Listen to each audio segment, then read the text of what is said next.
Hello friends, welcome to मार्गदर्शक। और आज है 19 अप्रैल और आज के दिन हम डिस्कस करेंगे आज के सारे important current affairs. So let's start with our first question. तो पहला क्वेश्चन है, who wrote a letter to prime minister Narendra Modi ji stating 5 measures for curbing rising corona virus cases. तो किन्होंने ये लेटर लिखा है? ये लिखा है हमारे ex prime minister Shri doctor Manmohan Singh ji से। इन्होंने लिखा है, इसमें इन्होंने 5 तरीके बताए हैं जिससे कि कुछ हद तक कोरोना के राइजिंग केसेस को हम टैकल कर सकते हैं। जैसे कि जो भी हमारे यहाँ पर वैक्सीन प्रोड्यूसिंग कंपनीज़ हैं जैसे सीरम इंस्टीट्यूट ऑफ इंडिया, इनको 6 महीने पहले ही बता देना चाहिए कि हमें कितनी वैक्सीन्स अगले 6 महीने के लिए चाहिए, ताकि अपनी प्रोडक्शन और असेंबली लाइंस को उस तरह से ऑपरेट कर पाएँ। इसी तरह से आधार पूनावाला जो सीरम इंस्टीट्यूट ऑफ इंडिया के हेड हैं, उन्होंने भी जो बाइडन अमेरिका के जो प्रेसिडेंट हैं उन्हें लेटर लिखा है, उन्हें ट्वीट किया था मेनली कि आप रॉ मटेरियल जो है हमारी वैक्सीन्स का वो अमेरिका से ज़्यादा मात्रा में अमेरिका से आता है। तो अमेरिका ने ये पॉलिसी अपनाई थी कि जो भी रॉ मटेरियल है वो पहले अमेरिकन कंपनीज़ को मिलेगा, फिर किसी और कंपनी को। लेकिन दुनिया की सबसे बड़ी जो कंपनी ये प्रोड्यूस कर रही है वैक्सीन, वो इंडिया की सीरम इंस्टीट्यूट ऑफ इंडिया है, जिसके हेड आधार पूनावाला हैं। तो उन्होंने इनको लेटर लिखा था कि वो रॉ मटेरियल इन्हें ज़्यादा दें ताकि ज़्यादा प्रोडक्शन हो सके और कोरोना वायरस को हम जल्दी से जल्दी ख़त्म कर सकें। तो एक उन्होंने पॉइंट किया था कि ज़्यादा डॉक्टर मनमोहन सिंह ने कि ज़्यादा से ज़्यादा फाइनेंशियल असिस्टेंस मिलनी चाहिए by the government of India to these companies, ताकि हम ये ज़्यादा असेंबली लाइंस इंस्टॉल कर पाएँ और ज़्यादा से ज़्यादा इसकी प्रोडक्शन हो सके। और एक कहा था कि इन्हें स्टेट्स को, जो डिफरेंट स्टेट्स हैं इंडिया में, उनको ज़्यादा ऑटोनमी देनी चाहिए कि वो अपने फ्रंट लाइन वर्कर्स जैसे टीचर्स हो गए, इन्होंने एग्जांपल दिया था लॉयर्स, रिक्शा वाला, रेडी वाला, जो कि फ्रंट लाइन जिन्हें ज़्यादा लोगों से मिलना पड़ता है, उनको वो अपना डिसाइड कर पाएँ कि कौन हमारे फ्रंट लाइन वर्कर्स हैं। ये 45 साल वाली जो इन्होंने एक पॉलिसी निकाली है कि 45 से इसको ज़्यादा स्ट्रिक्ट ना बनाएं, वो स्टेट्स खुद डिसाइड करें। 90% ऑफ द कोटा स्टेट्स को डिसाइड करने दें और 10% वैक्सीन्स अपने हाथ में रखें, ताकि इमरजेंसी में और डिफरेंट ड्यूटीज़ में यूज़ की जा सकें। तो इस तरह के 5 मेजर्स बताए थे डॉक्टर मनमोहन सिंह ने।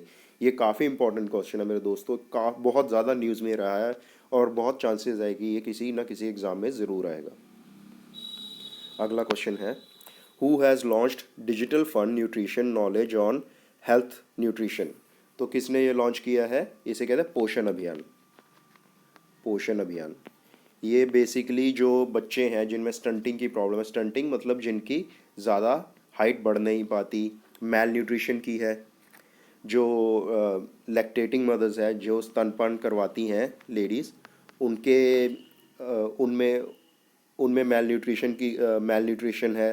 जो डिलीवरी होती है बच्चों मदर्स की, उनमें वो अनीमिक हो जाती हैं, उनमें खून की कमी हो जाती है। तो इस तरह के सभी चीज़ों को टैकल करेगा ये पोषण अभियान, और उनकी हेल्थ का ध्यान रखने के लिए ये पोषण अभियान शुरू किया गया है। तो इसे शुरू किसने किया है? इसे शुरू किया है नीति आयोग ने। सो हमारा नेक्स्ट क्वेश्चन है, when is the world heritage day celebrated. तो वर्ल्ड हेरिटेज डे कब सेलिब्रेट किया जाता है? ये किया जाता है 18 अप्रैल को। वर्ल्ड हेरिटेज डे ये है क्या? वर्ल्ड हेरिटेज डे जो भी इम्पॉर्टेंट मॉन्यूमेंट्स हैं किसी भी देश में, जैसे हमारे यहाँ पे ताजमहल है, अजंता अलोरा की गुफाएं हैं, इस तरह के किसी भी देश के हेरिटेज जो कल्चर का पार्ट है उसे दिखाता है। और इसे ये क्यों मनाया जाता है? ताकि हम अपने कल्चर को संजो कर रख सकें और दुनिया ये जान सके कि इस देश में ये सब चीज़ें हुई हैं और ये इसका कल्चर है। So moving on to our next question, 14 private hospitals of which state is declared as complete covid hospitals. तो किस स्टेट ने अपने 14 प्राइवेट हॉस्पिटल्स को कंप्लीट कोविड हॉस्पिटल्स बना दिया है, जो कम्प्लीटली कोविड के केसेस के लिए डेडिकेटेड रहेंगे? ये किया है दिल्ली गवर्नमेंट ने। इन्होंने अपने 14 प्राइवेट हॉस्पिटल्स को कम्प्लीटली कोविड के लिए डेडिकेट कर दिया है, क्योंकि सबसे ज़्यादा कोविड के ज़्यादा केसेस दिल्ली में ही आ रहे हैं। और सबसे ज़्यादा अगर यूटी के बाद किसी स्टेट में बताएं तो वो महाराष्ट्र में आ रहे हैं। मुंबई जो है वो एक हॉटस्पॉट बना हुआ है पूरे वर्ल्ड का। Which state has become second Indian state to inject 1 crore vaccines. तो किस स्टेट ने 1 करोड़ वैक्सीन इंजेक्ट करने वाली अपने सिटीजन्स को दूसरी स्टेट बन गई है इंडिया में? तो ये बन गई है राजस्थान। राजस्थान ने 1 करोड़ से ज़्यादा वैक्सीन्स कर दी हैं, ये हमारी सेकेंड स्टेट बन गई है। Next question is UK government has approved the extradition of which fugitive economic offender. Fugitive economic offender क्या होते हैं मेरे दोस्तों? जो हमारे देश में कोई घपला, कोई फ्रॉड करके किसी दूसरे देश में चले गए हैं। ऐसे में ये सभी फ्यूजिटिव इकोनॉमिक ऑफेंडर हैं, जैसे विजय माल्या जी, विजय माल्या है, ललित मोदी है, आईपीएल वाले, नीरव मोदी जो ज्वेलर हैं। तो इसका आंसर है my dear friends Nirav Modi. Nirav Modi जो कि लंदन में रह रहे हैं, उनको वहाँ की गवर्नमेंट ने एक्स्ट्राडिशन मतलब इंडिया लाने के लिए हामी भर दी है कि इंडिया की गवर्नमेंट इन्हें ले जा सकती है, लेकिन इसके खिलाफ नीरव मोदी 14 डेज़ के अंदर हायर कोर्ट ऑफ किसी हायर कोर्ट में अपील कर सकते हैं इंग्लैंड की। और ऐसा ही एक निर्णय इन्होंने विजय माल्या जी के लिए भी दिया था, 2019 में, लेकिन अभी तक इन्होंने अपील कर दी और केसेस लड़ रहे हैं और इंडिया में इनको लाना पॉसिबल नहीं हो पा रहा है। तो अभी ये भी उम्मीद है कि ये केसेस लड़ेंगे और इंडिया में अभी जल्दी इनका आना संभव नहीं हो पाएगा। तो इसका आंसर है नीरव मोदी। अगला क्वेश्चन है Flipkart has announced its plan to acquire Cleartrip for $40 million या $4 करोड़। क्लियर ट्रिप क्या है?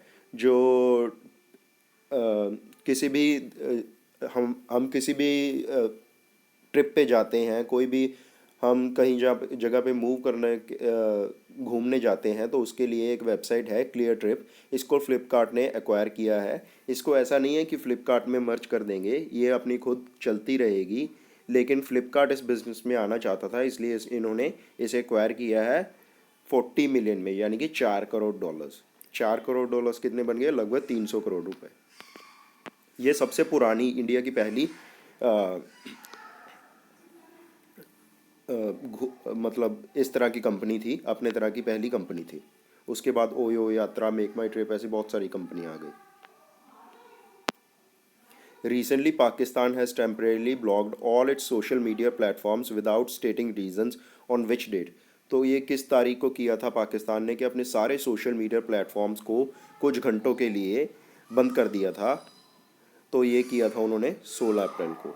16 अप्रैल को उन्होंने कोई भी रीज़न इसका नहीं बताया था कि वो क्यों कर रहे हैं। उन्होंने अचानक 4-5 घंटे के लिए ये सारे सोशल मीडिया प्लेटफॉर्म्स बंद कर दिए थे। मेनली या तो हैकिंग का कोई रीज़न होगा, या पर सबसे ज़्यादा बड़ा रीज़न इसका यही बताया जा रहा है कि जो वहाँ पर जो प्रोटेस्ट चल रहे हैं फ्रांस में लॉ बनने के खिलाफ बाद, उन्होंने क्या किया था कि फ्रेंच जो वहाँ पर दूतावास है उनको वापस वहाँ पर फ्रांस में भेजने की बात कही थी, वहाँ की एक ऑपोजिशन पार्टी में, लेकिन लोग वहाँ की गवर्नमेंट नहीं मानी और इसके खिलाफ वहाँ पर मास प्रोटेस्ट चल रहे हैं, बहुत ज़्यादा वायलेंस हो रही है। इसके लिए ही उन्होंने, ताकि वो कोई किसी तरह की भ्रांति ना फैला सके लोगों में और किसी तरह से डर का माहौल ना हो, इसलिए उन्होंने अपने सारे सोशल मीडिया प्लेटफॉर्म्स को एक बार बंद कर दिया था। Which country has announced to send its warship to Black Sea to help Ukraine from Russian aggression? तो क्या है, रशिया और यूक्रेन का तो पूरा चक्कर चल रहा है। रशिया जो है यूक्रेन के ईस्टर्न बॉर्डर पे काफ़ी मिलिट्री ट्रूप्स को जमा कर रहा है, जिससे कि बहुत ज़्यादा वहाँ पर टेंशन हो गई है कि अब इनमें युद्ध होगा। इसके लिए यूके, पहले ये बता दूं कि रशिया जो है वो नाटो का पार्ट बनने के लिए काफ़ी देर से पिच कर रहा है और नाटो भी इसको अपने साथ मिलाना चाहता है। लेकिन बात क्या है, बीच में 2010 में इनके प्रेसिडेंट जो आ गए थे वो इस संधि के खिलाफ थे, इसलिए हो नहीं पाई। अब लोग भी इतना नहीं चाहते कि वो नाटो का पार्ट बने, लेकिन यूक्रेन को पता है अगर उसे अपनी रशिया से सेफ्टी करनी है तो उसे नाटो का पार्ट बनना पड़ेगा, क्योंकि यूक्रेन बहुत छोटा देश है और रशिया बहुत बड़ा। अगर इन दोनों में लड़ाई होती है तो शॉर्ट ही रशिया इनसे जीतेगा। लेकिन आपको ये भी पता होना चाहिए कि यूक्रेन जो है पहले रशिया का ही पार्ट था, यूएसएसआर का पार्ट था। 1991 में जब यूएसएसआर का विघटन हुआ तो यूक्रेन अलग देश बन गया, नीचे क्रीमिया है वो भी एक अलग देश बन गया। ऐसे यहाँ पर यूक्रेन है, ये इसके साथ बॉर्डर लगता है रशिया का, और यहाँ पर एक छोटा सा यूक्रेन है। यूक्रेन पे भी रशिया ने कब्ज़ा कर लिया, क्रीमिया है, यूक्रेन ये है। तो क्रीमिया पे भी रशिया ने कब्ज़ा कर लिया था और यहाँ पर इनके बहुत ज़्यादा मिलिट्री बेस है, इसलिए ये सारे एरिया पे ये मिलिट्री ट्रूप्स को एक्वायर कर रहे हैं। तो यूके ने अपना जो वॉरशिप्स हैं, वॉरशिप्स तो नहीं कह सकते, एक एंटी सबमरीन वॉरशिप से थोड़े छोटे वेसल्स होते हैं, वाटर वेसल्स होते हैं, ये जैसे एंटी सबमरीन मिसाइल्स वगैरह इनमें लॉन्च की जा सकती है। तो ये उन्होंने अब ब्लैक सी में भेजे हैं यूक्रेन के हेल्प के लिए, ताकि यूएसएसआर उन पे हमला ना कर सके।